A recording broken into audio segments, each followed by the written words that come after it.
Good morning. You are tuned in to Elife Power Lunch with Dr. Baruch and Kris Murray. I am one of your hosts, Kris Murray, and to my right, the one and only Dr. Baruch. How are you today? I am doing well, except that this technology is, I don't know, it's stumping me today, but I think we got through it. I think we're getting enough responses from the audience out there letting us know that they can hear us now. So we greatly appreciate all of you all for responding, replying, and letting us know that you can hear us, and also letting us know that you couldn't hear us when you couldn't. That's right. Communication is key, right? Yep. How are you? I am well, actually. That's good. Good energy today. I have two of my favorite people in the house. That's what's up. I'm excited. Let's meet Dr. Brenda Bradley, who's our guest for today. Yes. Good morning, everyone. Good morning. Thank Glad you to so be much here. for joining Yes, us. And anytime. I'm especially excited because Dr. Bradley is my inspiration for being a vegan and being a vegan since July, I believe it was. And so she, in her 21-day challenge, if you don't know about it, Google it. Her 21-day challenge was the start to my becoming a vegan and just jumping onto that healthy lifestyle track. And I'm forever grateful for that. So I thank you, and I'm excited that we're going to be talking more about you and what you do so that we can get more people on that train to good health and life and wealth and all that good stuff. Great. It ties into so much, when we think about our economic health and we think about our, even our academic health and psychological health and emotional health. If you only knew how much you are impacted by the food that you consume, you would really, it's like relationships. If you knew that if you don't have sufficient levels of vitamin D and calcium and magnesium in your diet, then you know that you're going to have issues. You're not going to be able to avoid them. You're coming home to issues. If either one of you all are deficient, you all are going to, because your fuse is going to be short and you're going to be so sensitive to every and anything, and you're not going to be wanting to compromise. You're going to want it all. You're going to be fearful. You're going to feel like there's somebody taking something from you that's yours, not recognizing that the earth and the universe is abundant with everything that we could ever need, and we don't need to be selfish. And but again, when we are not getting proper nutrition and the body is fighting for that nutrition, that fight takes place inside the body, but it also takes place outside of the body, and it causes you to be in that fight or flight mode on a continuum basis. That's right. Yeah. So, what's the hot topic of the day, Kris? Hot topic for today. Hot topic? Well, I brought in, and let me turn this for our Facebook followers. Look, we're multimedia here. Oh, yeah. I brought in this magazine, which I actually got from Dr. Bradley. If you can see it, I don't know if you guys can see it up there. There's a pair, a lady and a man who are very buff. This is the Vegan Health and Fitness magazine, and I brought that in just to give you a visual example of what a vegan can look like. I don't think there's necessarily across the board look or body type, and on social media, a lot of times when you post that you're a vegan, or you're posting things, or you're even in conversation and just in real life, the first thing that comes up, well, where do you get your protein? And usually I kind of fiddle my way through it, but I wanted to see what your experiences have been, because I know you've been vegan longer than I have, and just figure out what really is the comeback for that, for where we get our protein. Well, because I'm the senior vegan, maybe. Yes. Maybe. I'm 40 years vegan, and it has been an interesting ride, because see, when I became a vegan, tofu had no flavor. There was no such thing as flavored tofu. There was just tofu, and then you put mustard and ketchup or mayonnaise on it in the sandwich, and you did what you could to make the best of it. You all are blessed that you all have flavored tofu, and you all have flavored other analog meats that are out there that at least give you an opportunity to transition from the standard American diet to now something healthier. But as far as protein goes, I have never encountered a situation where I have felt like I have a lack of energy. I do work out a couple of times out of the week. I've been doing it now for a couple of months. I'd like to get more aggressive with it, because I wouldn't mind. That's not a bad look. I mean, it's a little over the top. It's a little over the top, but I guess it depends. Just a little bit. Maybe just a half inch smaller, and I'd be all right. That's good.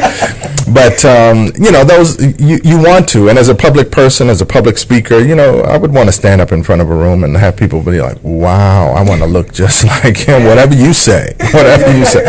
So I know that there are many sources of protein, and you don't have to get them all from dead animal flesh. And the idea that we have to get our protein from dead animal flesh actually comes from the companies that produce and slaughter the dead animal flesh. So it would make sense then that they would market and promote themselves as the sole source for what it is that they sell.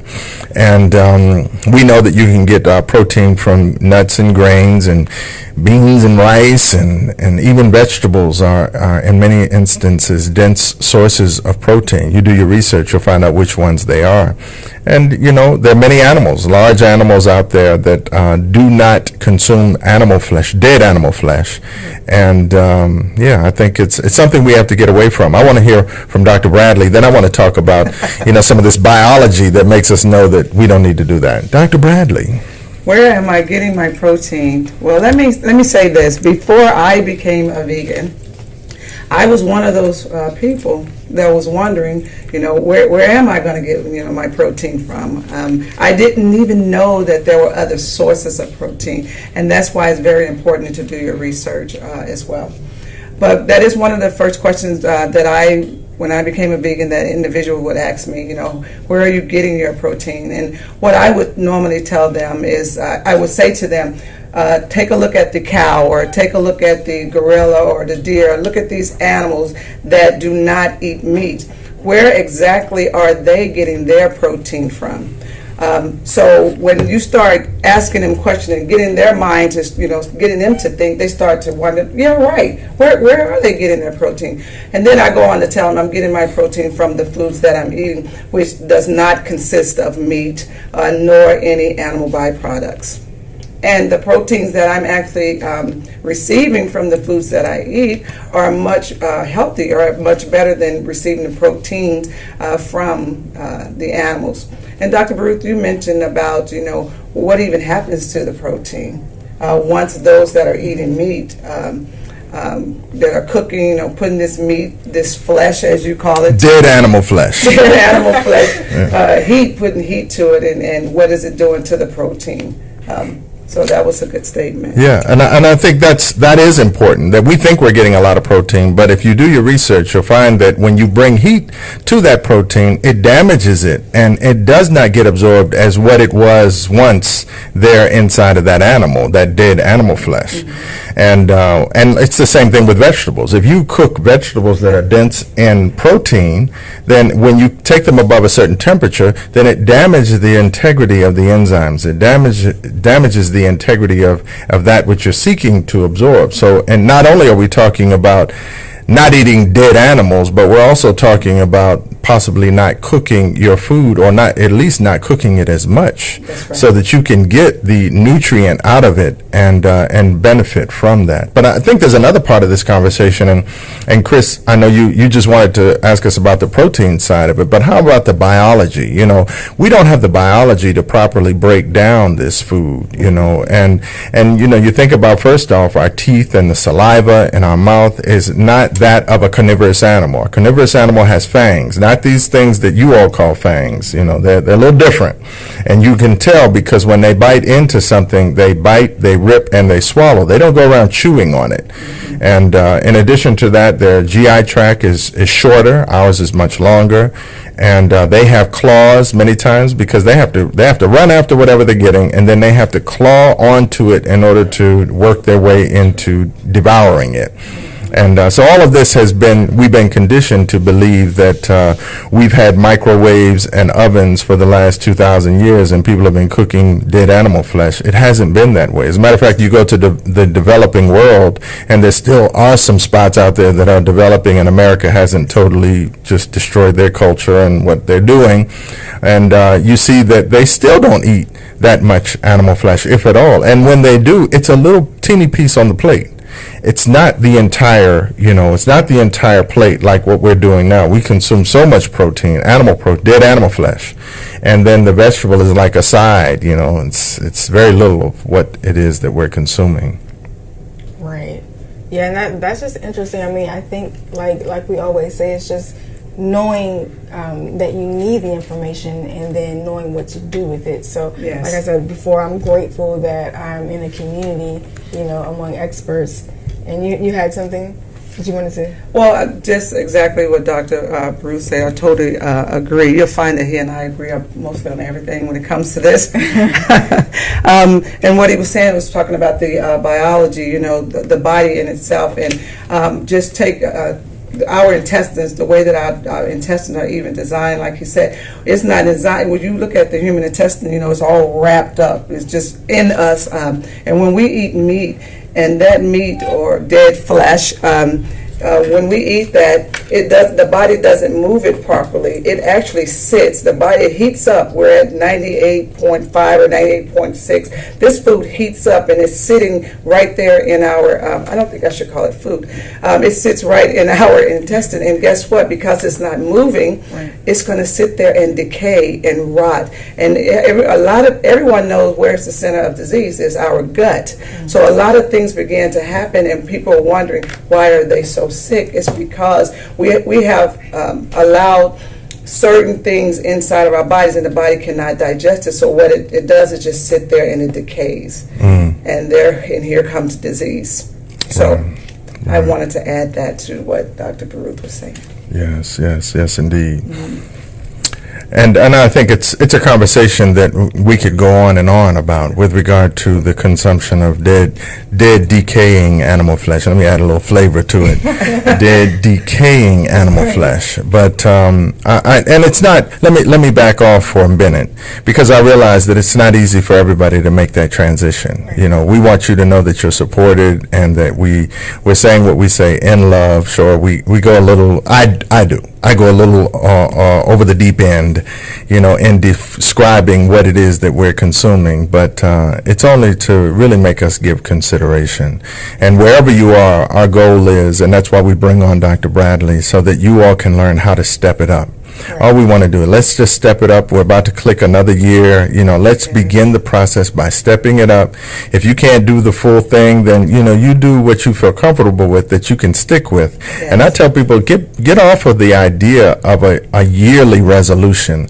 And I think we need to drop down to a monthly, if not a weekly resolution, because if you keep on, falling off the train, of your resolution in January, and you're like, oh, good, I got 12 months or 11 months now, I can wait till I get back on again. No, that's not going to work. Let's make this a monthly or a weekly resolution, that this month I'm going to cut out, boom.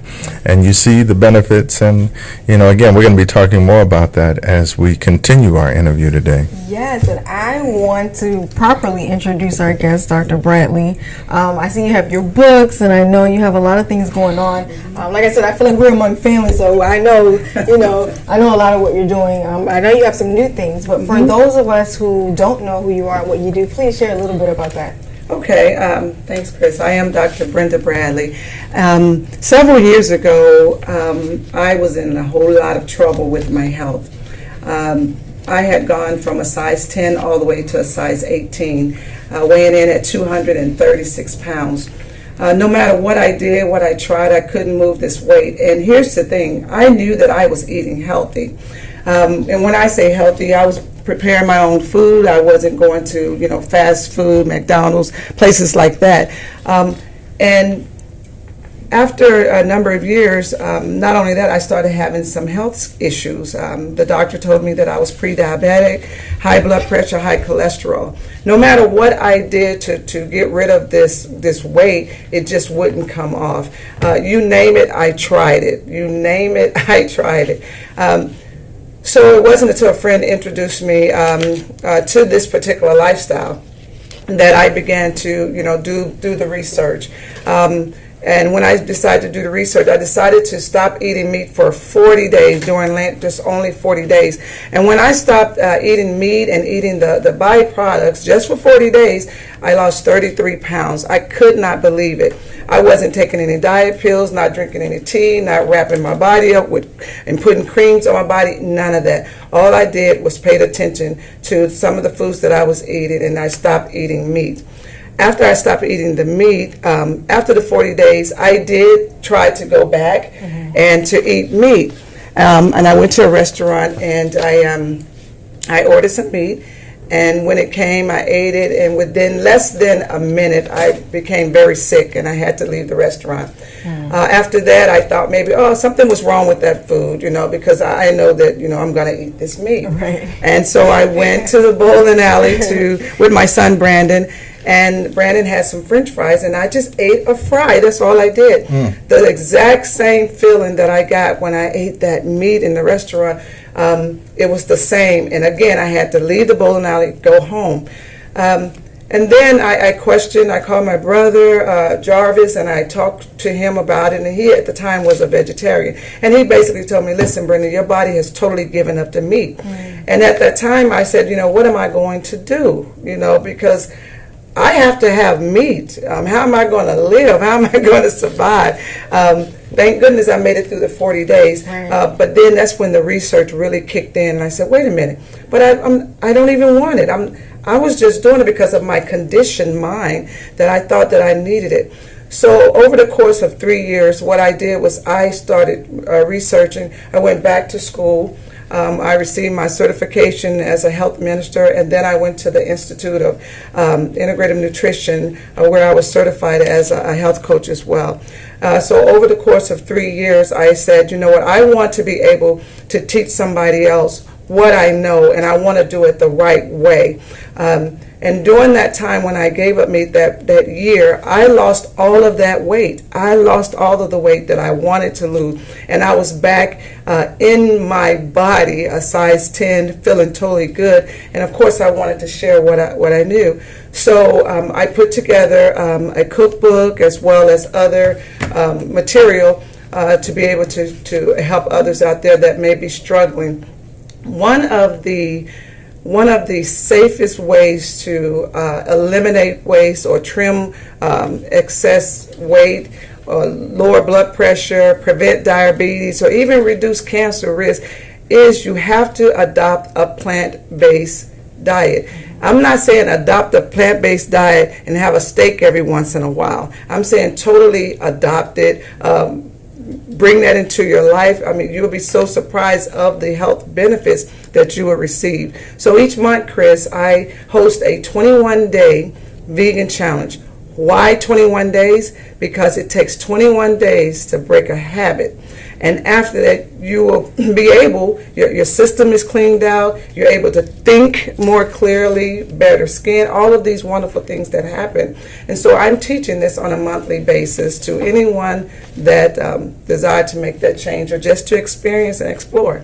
Right, and what I love about what you're doing is not just about the book or, about doing the challenge for 20 days. I've been a part of it. I'm firsthand experience. I've done it and I've stuck with it. You've built a community. Yes. Because in addition to, having the information, having the cookbook so that I know that I have options, you have grocery list, yes. Anything you need. You also have the Facebook community where people are in contact on a daily basis. She posts these cool pictures where it'll be a salad or a shake or something, and she gets us to ask to guess the ingredients. Has anyone won yet? No, not yet. So see, it'll keep you busy and keep your mind active. Like I said, it's a complete lifestyle, and I'm determined. I'm gonna get one of those. And next time you post, I'm gonna get in there and check that out. I want to get into more of what we can do if we want to start off. We're interested, we don't know where to start. Where's the first place to start? Because like we said, it can be difficult if you've been eating meat all your life and if you love cheese and lasagna and pizza and all that good stuff, and you do understand the importance of it. Yes. But it can be a challenge. What information or what inspiration do you have for people who are in that position? And before you answer that, and why the 21 days? So where to start and why 21 days? So as I stated, this challenge, I offer this challenge every month, the 21-day vegan challenge. And the reason why I call it the 21-day vegan challenge is because it takes 21 days to break a habit. And as Kris was asking, how do we start? What I'm teaching, again, and I say that not lightly, I'm actually teaching. I'm not telling you, I'm teaching you how to remove unhealthy food and replace it with healthier food. So during the challenge, you would know I would tell you to remove certain foods only to replace it with healthier food. Some people come to me and they say, "Oh, Dr. Bradley, but I have to have ice cream, every week." And I tell them, of course. I eat ice cream as well. It's the type of ice cream. Right. So it's not anything that I'm eating, even cheese. A lot of people say, but I have to have my cheese. There are cheeses out there too. It's just a lot of people don't know that there are foods that when you can remove them and replace them.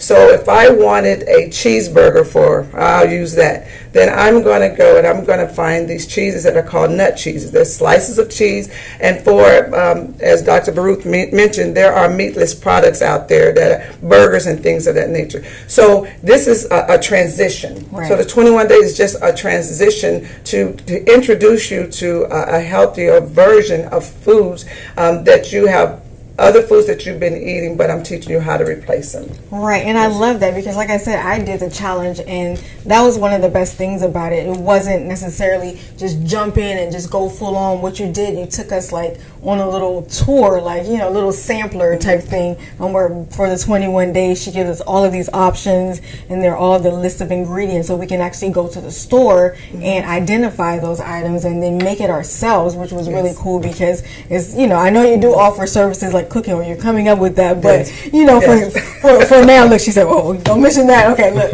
all of our promotions, like, get prepared, get on the list, go to her website and get on her mailing list so you can hear more about that when it comes to promotion. But I love the fact that I can be my own chef, which is one of the good things. And there are also some quick things there too because I work a lot, and so I have to get over the point where if I don't have time, then I don't eat. That's kind of bad eating habits there. But I love the fact that it's full support. So I just wanted to bring that out. Sure. What are some of the greatest challenges you think that we're faced with regard to our health? We know what the end results are. They're the diabetes, high blood pressure, heart disease, cancer, Alzheimer's, arthritis, the list goes on. But what is it that is causing those things to manifest inside of the body? Well, one of the things that puzzled me was the fact that here I was gaining all this weight, but I hadn't changed the way that I was eating. I was still eating healthy, at least I thought I was. So I couldn't really understand what was going on and why did I go from 170 all the way to 236 pounds. And it did not take long for me to get there. And yes, I was working out in the gym, and I was increasing my gym time to going twice a day, 5 days a week, and still I wasn't getting that weight off. And when I started doing the research, Dr. Baruch, I noticed that it's what they are doing to our foods today. Our food is not being created or manufactured the same. When you take a look at the industry, it's all about money. Right. It's all about, we've become a society that we want our food right now. We don't want to wait. So when you even look at the animals and what they're doing to it, even though we shouldn't be eating meat anyway, but to compound that with what they're doing to it, the steroids, the antibodies, all these chemicals, and what's really sad about it is that we fail to make the connection. But if you just think back and you say, wait a minute, there was a time that when we heard that someone had cancer, it was like, wow, it must run in their family. We thought nothing else of it because we knew that if it wasn't in our families, we weren't going to get it. Right. But now today, wow, it's like every time you turn on the television or you open a newspaper or you read on the social media or internet or anything, somebody's been diagnosed with an autoimmune disease or diabetes or cancer. I can go on and on. Right. And no one is making the connection. It's in the food. There is something in that food that is causing us. And not only that, Dr. Baruch, but what is extremely sad is we're dying. We're dying at such a young age. And that's one thing about me being a health coach. When I'm out there coaching and I'm talking to these individuals, I'm so passionate about them that I really want them to make that connection. how much better that their lives will improve if they just take a look and stop eating certain foods that are causing these problems that we're having today. I know with my scare of pre-diabetes and high blood pressure and high cholesterol, I know that I will never venture down that path again. I don't have to worry about that. My body thanks me, my mind, everything. I feel like I've been reborn, all because I took a step and I got off of the condition roller coaster. And now I'm in such a state of awareness that I know, and I'm here to help other people to do the same. That is great. That is great. And I think one of our questions that we're getting back is, why would Kris need to go on a 21-day diet? Kris, tell us why. I mean, Kris, if you all saw her before the diet, look, no, I'm just kidding. Kris, tell us why. Well, the reason that I even became interested in becoming a vegan is because I had some issues with my digestive tract, and that's me diagnosing myself. I wanted to figure out what was going on. I wasn't able to go to the doctor, so I just said, well, what can I do? Well, let's minimize the things that I'm eating so that I can kind of narrow it down to figure out what was going on. So that was the reason that I became a vegan. That, and just, having some inner intuition about something's not right about this, like with the cow's milk. I'm like, well, why are we drinking cow's milk if we have our own milk? Not that we want to sit around and drink breast milk with our dinner, but it's just something wasn't right about it. So I had kind of an inner intuition that something wasn't right. And so I began to do some research, and, I'm seeing their arguments and documentation and things like, you know what, I'm on the right track. So let me get connected with some people who are, who know what they're doing, know what they're talking about. So I can kind of, surround myself with like-minded people so that I can begin to get information and get some truths out of that. And so that's kind of where I started with it. That's good stuff. That's good stuff. And was she a good student, Dr. Bradley? She was a very good student. In the beginning, though. Wait a minute. We didn't pre-screen this. In the beginning, though, she was. She asked a lot of questions, and that's what I welcome, and that was good, because when an individual is asking a lot of questions, that show you that their desire to want to know. And so I welcome the question. But there was times that I just wanted to go to her house, grab her by the hand, and say, "You stay with me for 21 days, Kris. You stay with me." So yes, she was very good, and she's still here today, and this is absolutely wonderful.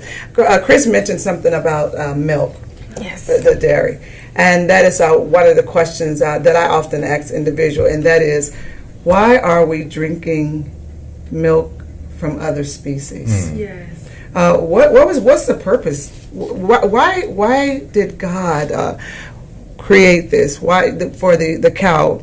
The animals, they don't drink other animals' milk, but here we are drinking the milk of an animal, another species. And why is that? A cow, the milk is meant for that calf. Mm-hmm. The cow even knows that after a certain point, maybe 6 months, she weans her calf off of milk, and that calf never ever drink milk or take milk from his or her mother ever again. But yet and still, we are here, and we're drinking the milk of this species. And if you just take a look at the milk, why during the course of the calf, when the calf is small, what's in that milk? Because something has to be in it, because that calf grows big and strong. Right. And again, here we are drinking the milk, and we're wondering again, why are we getting sick? Right. And we are the only species on earth that are doing that. So, and that's very important. That's something that I try to get people to understand. Why are we doing that?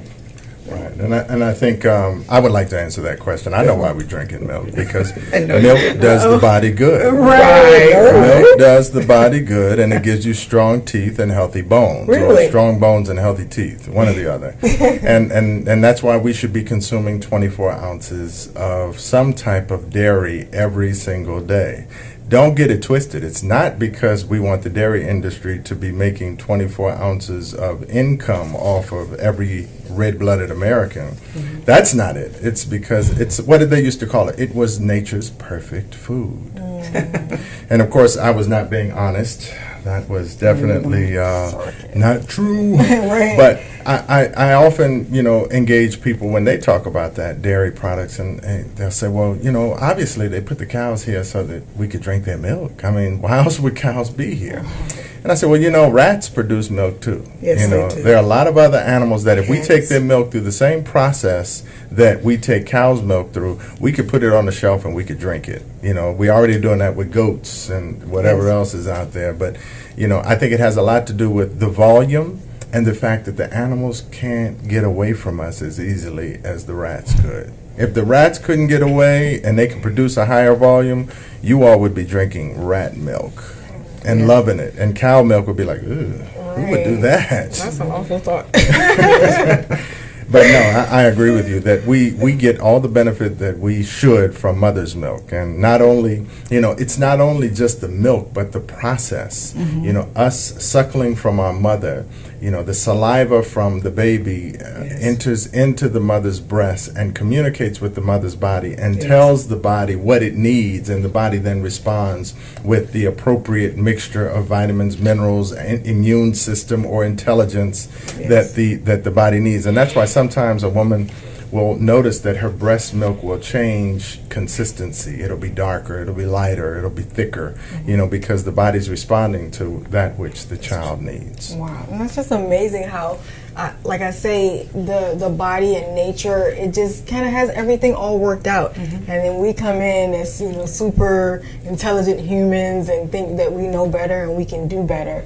And it's always great to have a wake-up call about that, to say, look, we are not, humans are not king, nature is, it's already set up. We do have some Facebook viewers, so I do want to acknowledge them. We have a question or a comment actually from Shelby Skinner. She's saying all meatless products are not good. They have hidden ingredients. Can you guys address that?